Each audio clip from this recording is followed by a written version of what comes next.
At the age of 19, the young Argentine woman Paula Toledo had her whole life ahead of her. She was a girl who had devoted herself to studying at a multifunctional art center in her hometown of San Rafael. The passion for drawing and painting that captivated her during her studies made her dream that one day she would create her own studio. Her aesthetic perception went beyond the plastic arts. She loved reading and kept flowers between the pages of her books, loved nature, enjoyed the sound of rain, and loved music, particularly Indio Solari. Paula was also characterized by shyness and insecurity. For her mother, Nuri, this personality trait of her daughter was connected to a traumatic childbirth. On June 29, 1984, Nuri went into labor, during which forceps were used, a dangerous and illegal practice. The instrument damaged a motor nerve in Paula's face, causing peripheral facial paralysis on the left side of her face. Over the years, Paula made friends at school and in the community, with whom she formed very strong bonds. Her pleasant personality opened the door to other people whom her mother initially pushed away. This was a group of young men who sometimes passed by her house in the El Sosneado neighborhood.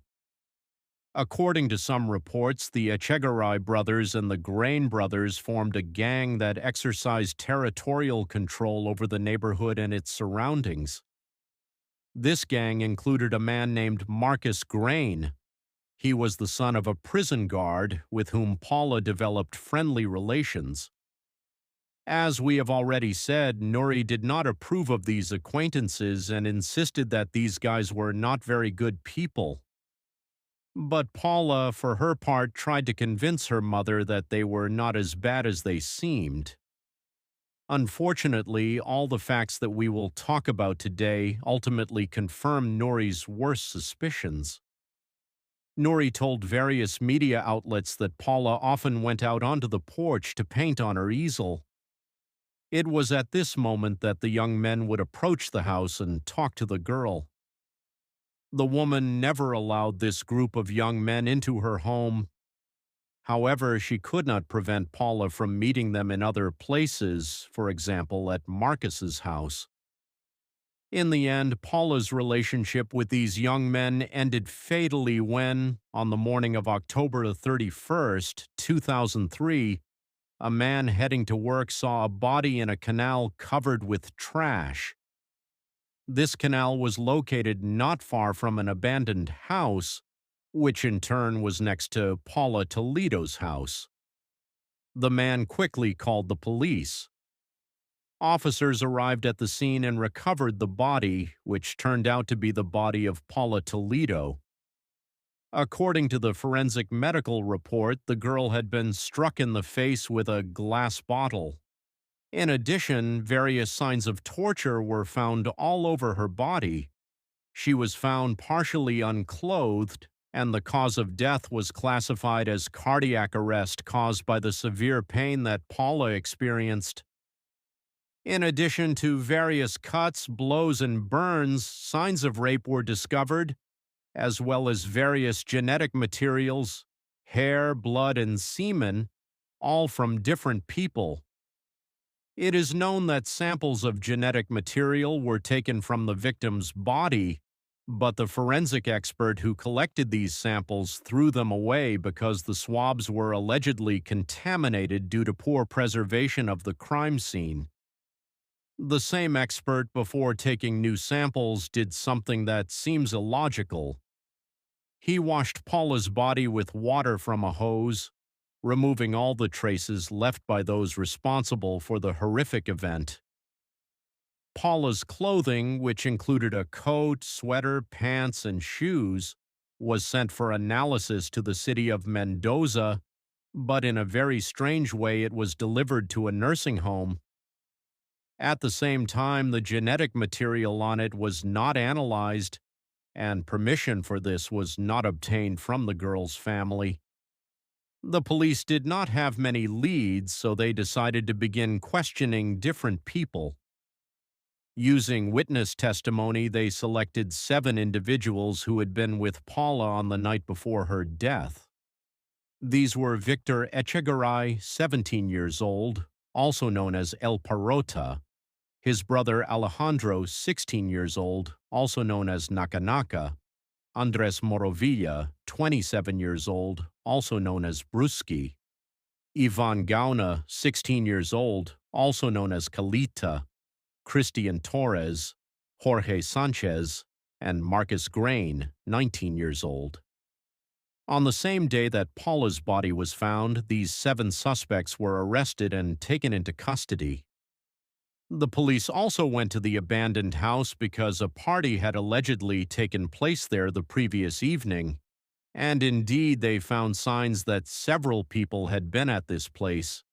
There were beer cans, cigarette butts, the place was dirty, and blood was found on the ground.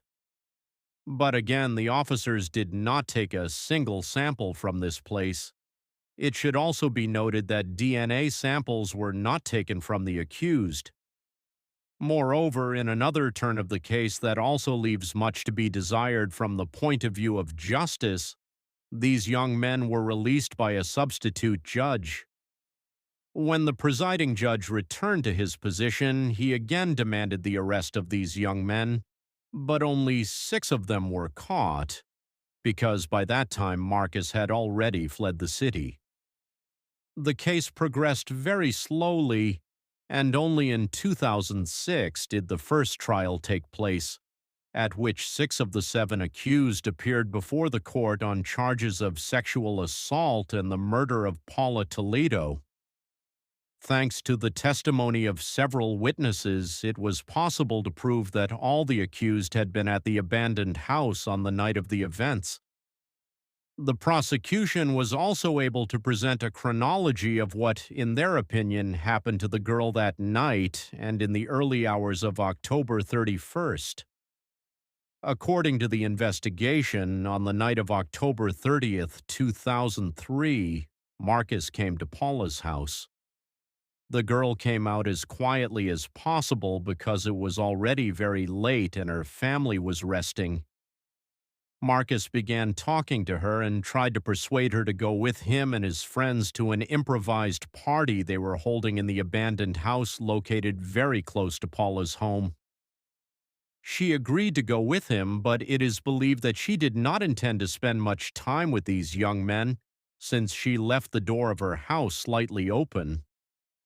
Paula found herself for a moment among all the young men, but that night, instead of the planned party, turned into an ordeal that ended with the girl's murder. The fact is that Marcus left Paula alone with all the other men. At that moment, they began to force her into intimacy. The girl resisted, and therefore there were many defensive wounds on her body. These young men began to torture her. They put out cigarettes on her body, hit her in the face with a glass bottle, kicked her, and did many other things. They continued to rape her, and eventually Paula died from cardiac arrest caused by the intense pain she was experiencing.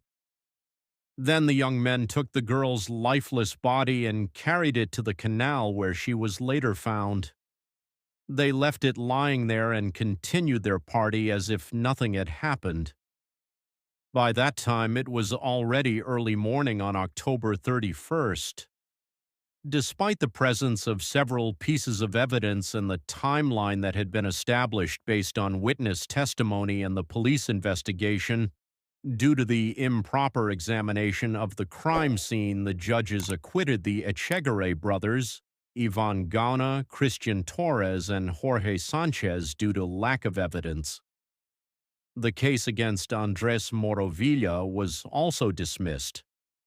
He successfully appealed the verdict, and the Mendoza court annulled the trial. By that time, Marcus had been found in another province of Argentina, and in December 2007 he appeared before the court. However, the second criminal chamber of San Rafael ruled that there was insufficient evidence against him, and therefore he, like the other young men, was acquitted. This led to a new appeal and a retrial against Marcus in August 2011.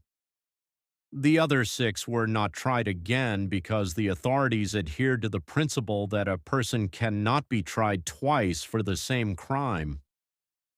Marcus claimed that he had not been at the abandoned house and that on the night of the incident he had been at home.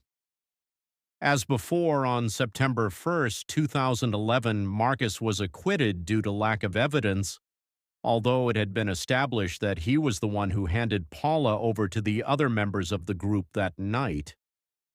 No criminal charges were brought against him. This decision by the judges sparked massive protests inside and outside the courtroom. Paula's family once again filed an appeal seeking to overturn the court's decision. In September 2016, the court ruled that the statute of limitations had expired for prosecuting everyone except Marcus. Thus, in December 2020, a third trial against Marcus began, during which the prosecution requested a 25-year prison sentence, while the family's attorney sought life imprisonment, and the defense requested that the man be acquitted due to lack of evidence. At this new hearing on December 11th, 2020, new witnesses were presented, including a young man who had been a minor at the time of the events. This person told the court that on the night of October 30th, 2003, he had seen Marcus and Paula together in a store near his home. The young man said that until that moment he had not contacted the police because he had been too afraid for his life, and at the same time he asked the authorities to protect him and his family. This testimony was compared with the testimony of another witness who also spoke at the hearing. Like the previous witness, she said that on the night of October 30th, she saw Paula with Marcus and with one of the Echegare brothers.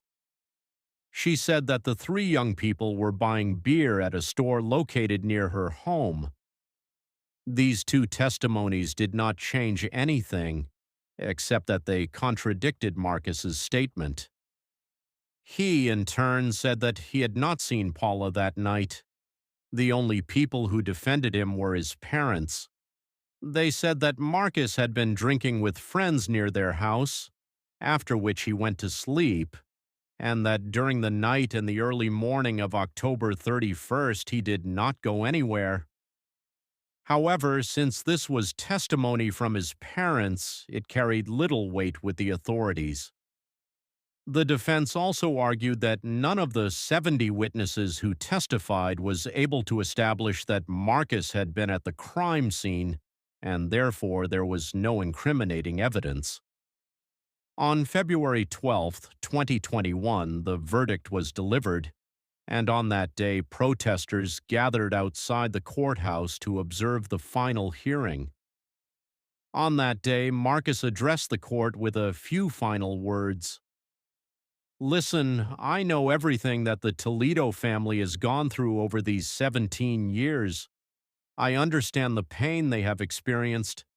I know that all of this destroyed their lives. It destroyed my family's life as well, and they continue to destroy our lives with all of this. Therefore, I ask that justice prevail. That's all." After 4 hours of deliberation, the court delivered its decision. The court unanimously rules to sentence Marcos Grain to 11 years of imprisonment, plus court costs and expenses, considering him criminally responsible as a direct participant in the crime of sexual assault, aggravated by the participation of 2 or more persons, for acts that occurred in the city of San Rafael, Mendoza, on October 31st, 2003, against Paula Toledo. The 36-year-old Marcus was sentenced to 11 years in prison, but not for the girl's murder, as had been requested in the lawsuit. but only for handing Paula over to the group of young men who took her life that night. The feeling that I think we all share here is absolute helplessness and impunity, because this cannot be. He is not a direct participant, he is a rapist and a murderer. Women are killed every day, and the only thing this justice system says is that they are direct participants. It's unbelievable. 17 years of asking for justice, only for this to be the only decision they can offer. It hurts. It hurts in the soul. It hurts as a woman, as a mother. It is terrible. Justice that comes late is not justice. Justice that comes with such minimal sentences is not justice. It is simply another injustice, and that is the most terrible thing about it. By March 18th, 2021, all parties involved announced that they would appeal the verdict. The prosecution requested that the sentence be changed to 20 years and that Marcus be included among the perpetrators of the murder, while the defense sought his acquittal. So far, the sentence has not been changed, but it is expected that the case may move forward in the near future. Thank you for watching this video all the way to the end. I encourage you to subscribe to my YouTube channel and share your thoughts about this story in the comments. Thanks for watching, and this isn't goodbye.